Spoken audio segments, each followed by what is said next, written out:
Hi, this is Kirsten from Kirsten Holloway Designs, and today I'm going to show you how to crochet in the third loop of a half double crochet stitch. Please turn your phone from portrait to landscape for the best watching experience. And if I go too fast, please feel free to pause and rewind as many times as necessary. Here are a few things to keep in mind before we start.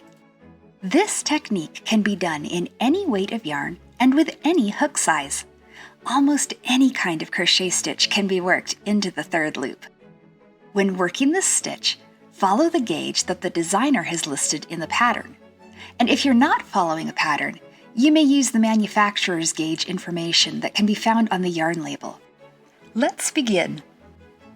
The third loop is, to put it simply, the yarn over that you make when crocheting a half double crochet stitch.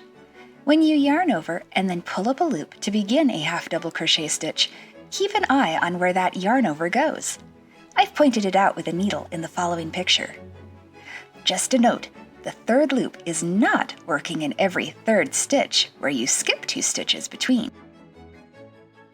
You can see where I have stuck some needles through the third loops on a few stitches to draw your attention to them.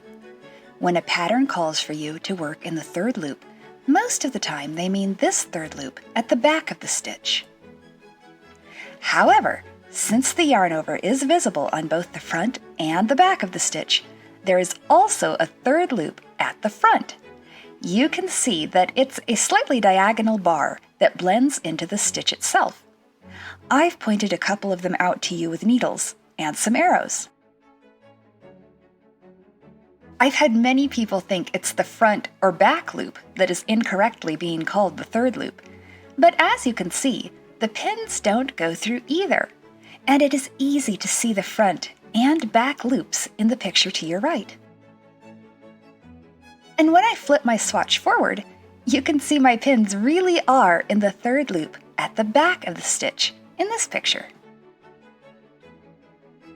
Crocheting in the third loop of a half double crochet stitch pushes the top of the stitch forward so that the front and back loops of your stitch, which normally sit at the top, are now visible at the front or back of the stitch.